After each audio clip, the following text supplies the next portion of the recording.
Assalamualaikum warahmatullahi wabarakatuh. Perkenalkan, nama saya Normalita Raufadila Anandi dari kelas 2A2 NPM 201200000107. Di sini saya akan menjelaskan terkait apa saja prinsip-prinsip hak asasi manusia. HAM mengenal beberapa prinsip yang terkandung di dalamnya. Prinsip-prinsip itu adalah: yang pertama, universal.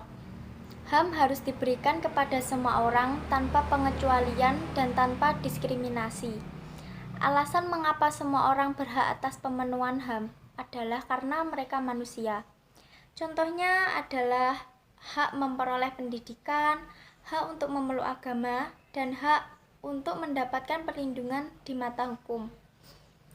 Yang kedua adalah kesetaraan atau equality.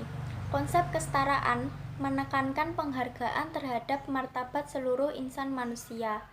Manusia dilahirkan setara. Hal ini diakui dalam Deklarasi Universal HAM 1948. Contohnya adalah menghormati orang yang berbeda agama atau tidak rasis, dan murid pintar dan bodoh tetap diberikan sosialisasi dan hak yang setara. 3. Non-diskriminatif. Non-diskriminatif merupakan bagian yang tidak terpisahkan dari konsep kesetaraan. Konsep ini mendorong bahwa tidak seorang pun dapat diingkari hak asasinya karena alasan faktor eksternal, seperti ras, warna kulit, seks, bahasa, agama, politik, dan pandangan lain, asal nasionalitas atau sosial, kepemilikan, kelahiran, atau status lain. HAM harus dijamin bebas dari segala bentuk diskriminasi, baik yang sengaja ditunjukkan bagi kelompok tertentu atau diskriminasi yang diakibatkan oleh kebijakan tertentu. Contohnya adalah ketika kita bergaul dengan teman yang berbeda ras. Misalnya kulit putih dengan kulit hitam, jangan ada yang saling mengolok karena berbeda warna kulit. Yang keempat adalah martabat manusia.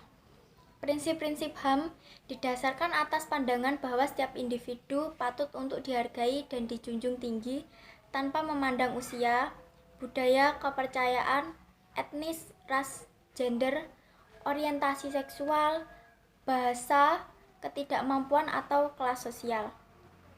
Contohnya adalah tidak bersikap sewenang-wenang dan saling menghargai. Yang kelima, tidak dapat direnggut.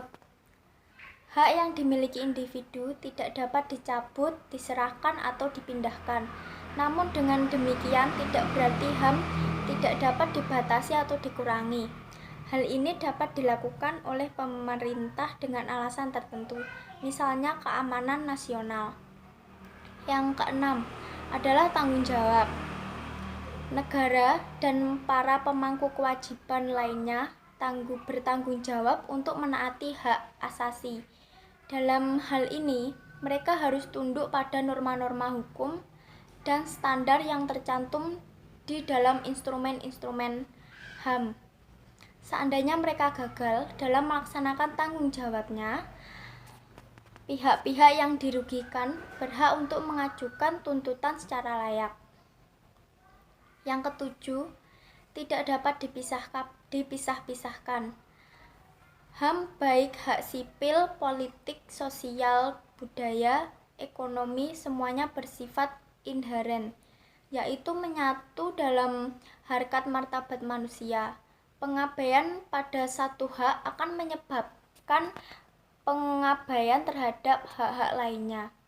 Hak setiap orang untuk bisa memperoleh penghidupan yang layak adalah hak yang tidak bisa ditawar-tawar lagi. Hak tersebut merupakan modal dasar bagi setiap orang agar mereka bisa menikmati hak-hak lainnya, seperti hak atas kesehatan atau hak atas pendidikan. Yang ke-8 yaitu saling bergantung atau interdependensi. Pemenuhan dari satu hak seringkali bergantung kepada pemenuhan hak lainnya, baik secara keseluruhan maupun sebagian. misalnya interaksi antara desa dan kota.